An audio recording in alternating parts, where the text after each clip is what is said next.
Hello and welcome to the latest episode of the Racing Podblast with me, Tony Mack, and Ben Aiken from Narrowing the Field.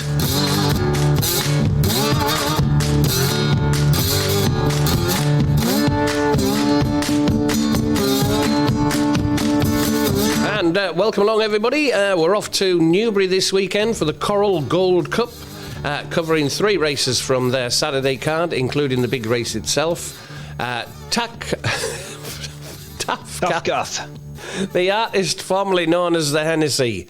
I should have known that as well because I saw your email that you sent out yesterday. The Coral Gold Cup, Tafkath, the artist formerly known as the Hennessy, before taking our usual trek up to Scotland for our football trixie bet, top, middle and bottom, where one of us had a full house last week. Sort of. Yes, I remember searching through the results last week and there wasn't any. Racing first though, and to Newbury we go, starting with the Betfair Handicap Hurdle, first of our 3 races under analysis this week. Welcome along, Ben. I hope you had a good week, and can you start us off with that one? More afternoon, Tony. Afternoon, even. We're recording on Thursday today. For a change, because you've got a big gig tomorrow covering Mike Reid. Big gig, covering the main man himself. Big gig. Yeah, starting the show with Relaxed by Frankie Goes to Hollywood. I'm pretty sure. Anyway, moving on from that. Don't want to get you in trouble. Newbury 154 Coral Reward Shaker Handicap Hurdle. 8 previous renewals of this race. So far, it has gone to a 6, 7, or 8-year-old. Preference for the 6 and 7-year-olds, and trained by one of the main national hunt yards, with Skelton, Nichols, Twiston Davies, Henderson and Hobbs being the winning trainers so far. A very loose set of race trends there, but worth keeping an eye on them to see if the race continues in that manner. For a short list this year, I'm looking at Guard the Moon in the Waterside and Lac de Constance. Guard the Moon, he started the season with a win over 2 mile 5 at Warwick. He was 2 lengths ahead of Ollie Murphy's long draw that day, and it was 27 lengths back to the remainder. The long draw backed up that form with 2 runner-up efforts since. Guard the Moon also finished a runner-up on his next run. That came at Aintree over 3 mile 1. Not convinced he fully appreciated that longer trip, so I think this drop back to 2.5 miles looks a good move. This is only his 3rd start in handicap as well, and he looks like he's still got plenty more progression to come. Guard the Moon. In the Waterside, he's another that's still unexposed. He finished 3rd on handicap debut at Aintree in the spring. That race has worked out strongly to date. The field already winning 9 races between them since. In the Waterside is only £3 higher here, which looks well within range for him. Off breaks of 49 days or more, he has 4 wins and a 3rd from 5 starts, so he goes well off a break. I think he also looks a player here in the Waterside. Lac de Constance fell on seasonal return at Utah last time out. He was still to fully play his cards that day. I think he would have had a say in the finish, at the very least, had he stayed up. It's still relatively unexposed as well. Only 6 previous hurdle starts, only 3 of them in handicap company. Slipping down the weights a little. He was as high as 138, but runs here of 133. And the Skeltons have had success in this race. They've won it twice from 5 entries, and Lac de Constance, I think, can be a player as well. Of that 3, I'm leaning towards Guard the Moon at this stage. He's around the 7-1 mark at the time of recording. I'd be hopeful of him at least hitting the frame here. A few books paying 4 places as well. So Guard the Moon for me. Tony, what have you got for this handicap?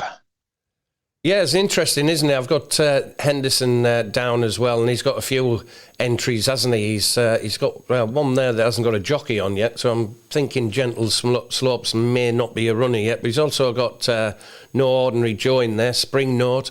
One I'm siding with here is Impose Toi, the mount of James Bowen, who's around 4-1 in the colours of JP McManus. He was last seen at Kempton in January, finishing 3rd of 19 in the Lanzarote Handicap Hurdle, beaten 6 1/4 lengths by JJ Riley as the 11-4 beaten favourite that day. I think he's better than that. That was on good to soft. He was seen at Christmas in the Betfair Exchange Trophy Handicap Hurdle, 2nd of 9 to the now retired Lucia.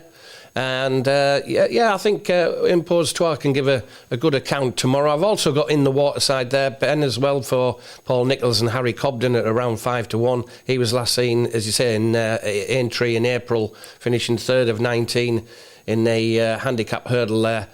As I say, back in April, finishing third, 5 1/4 lengths behind Katira, which is no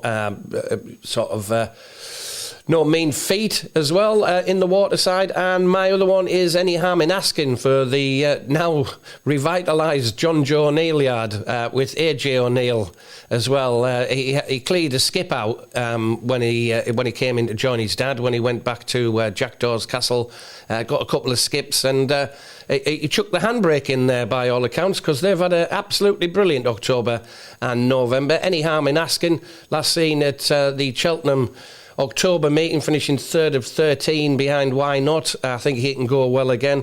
And I've got Hubrisco and that Lac de Constance also on my shortlist. But Any Harm in Asking each way, and Impose Trois for a winning selection there. 2:25 at Newbury, the Gerry Feilden handicap hurdle, Class 1 over 2 miles and half a furlong. Ben, what have you got for this?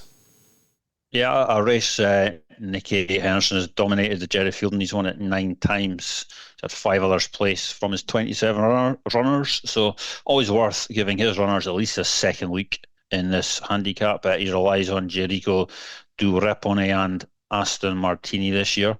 For short list purposes, I'm looking at Queen's Gamble, Salver, Liare and Aston Martini. Queen's Gamble missed the second half of last season with a minor niggle, but I suspect Harry Derham was just, rightly so, being cautious with the mare. I think she could well be the best horse in his yard.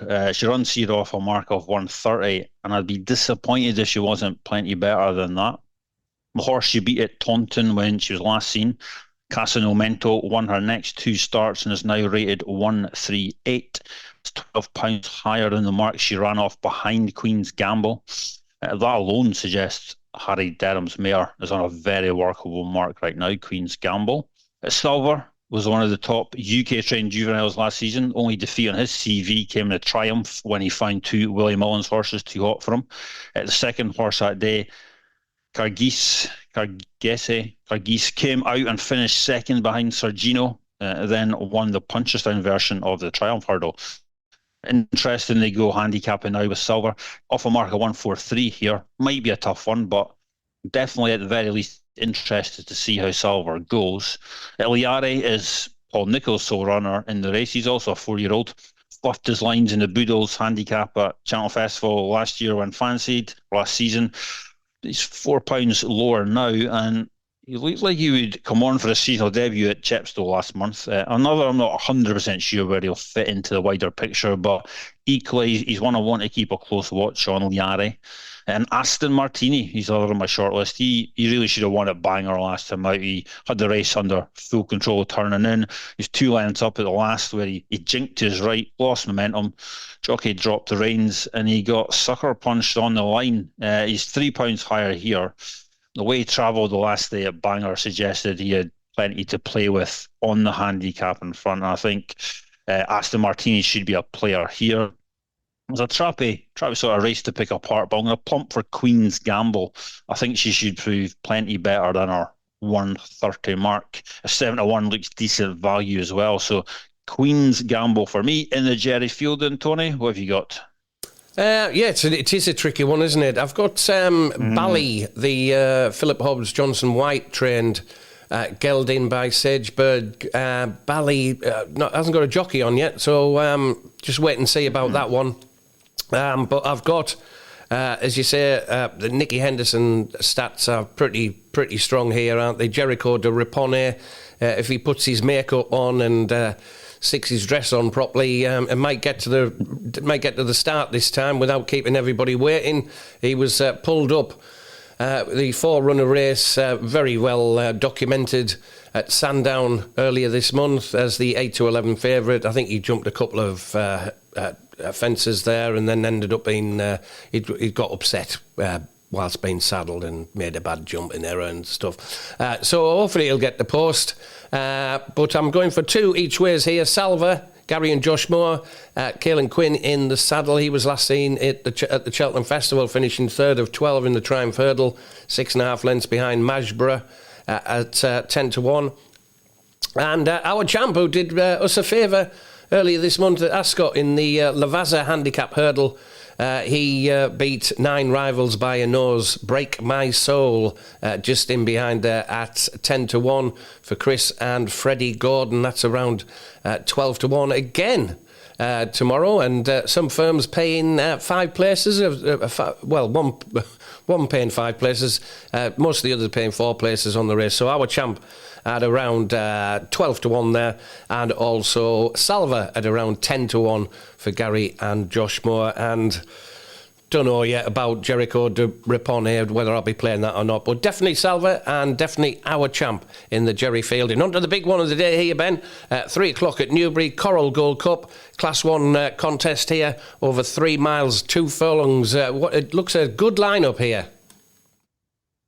Yeah, decent lineup. Only 14, which is slightly lower than usual, but it's decent. Yeah, I like it. It looks good. Generally, a strong race on the race trends front. Following trends are worth keeping in mind when looking to narrow the field. The last 15 winners all had between 9 and 24 career starts, had 2 or more chase wins already on their CV, and ran in a Class 1 or Class 2 race last time out over 2 mile 4 to 3 mile 3.5.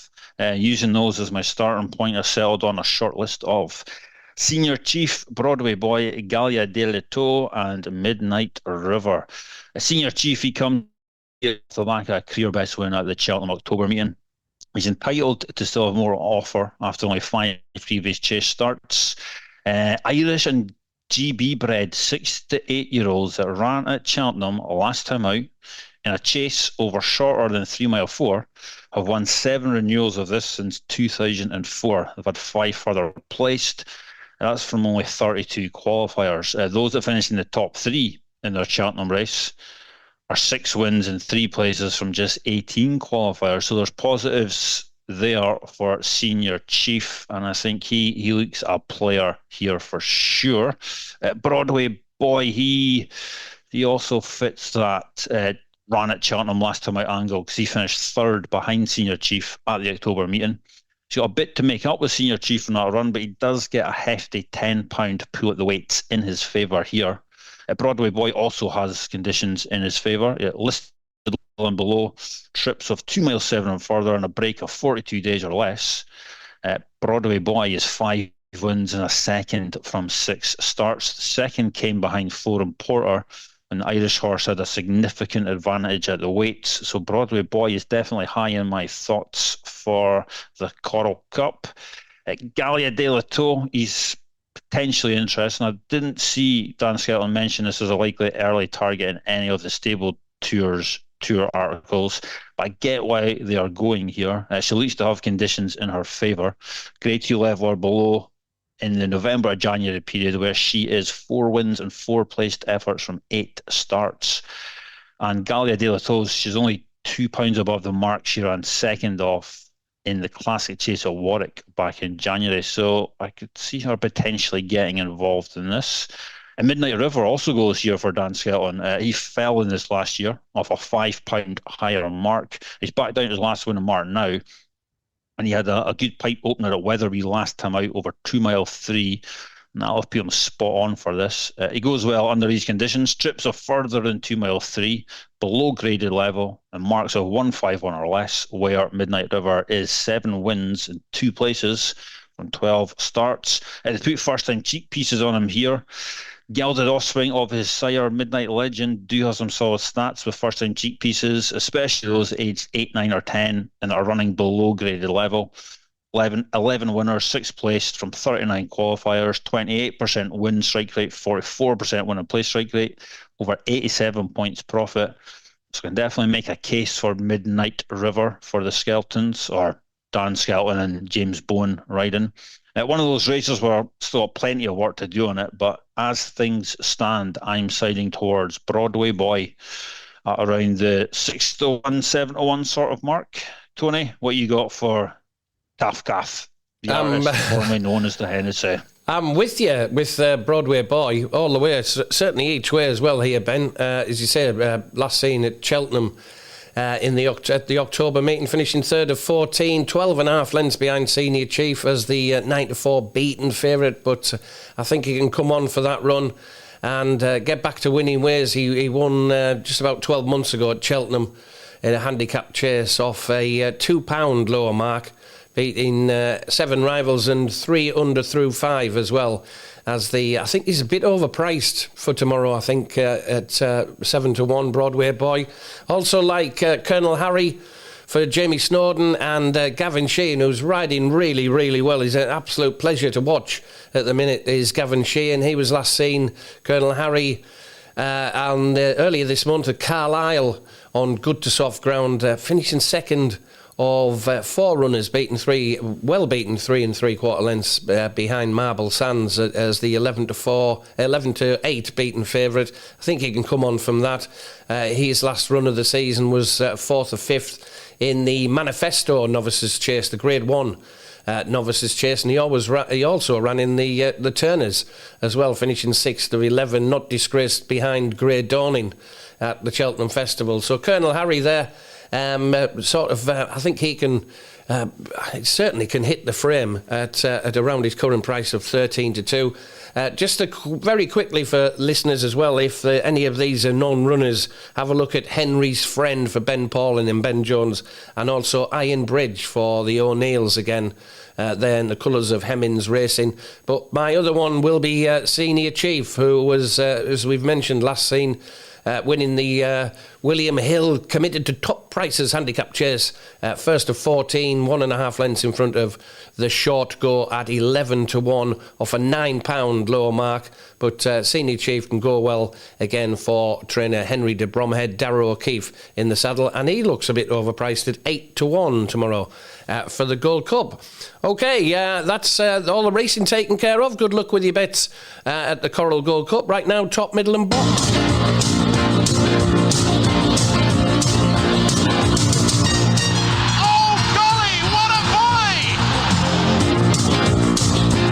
The great thing about loving football is you cannot explain why you love it. It just happens. Chasing a ball round a park, wanting one team to win against the other. El Mahoney, right foot, whips it. Oh, jeez, he peeps, man. Yeah, it's time for round 18, top, middle and bottom. How do we get on last week, Ben? A weather-impacted week, Tony, in Scotland. Yeah. All 3 of your games were called off, so a level week for you. Yeah. 2 of my games did go ahead. Oh. Both of them won, giving me plus 7 points for points profit for the week. So, and I'm confident if my third game had gone ahead, it would also have won. Well, of course. It didn't. So, but yeah, I'll take that. Current totals are me plus 9.88. Tony, same as last week, minus 19.64. Hopefully no weather problems this week. Scottish Cup action as well, north of the border this weekend. So free pick round for us.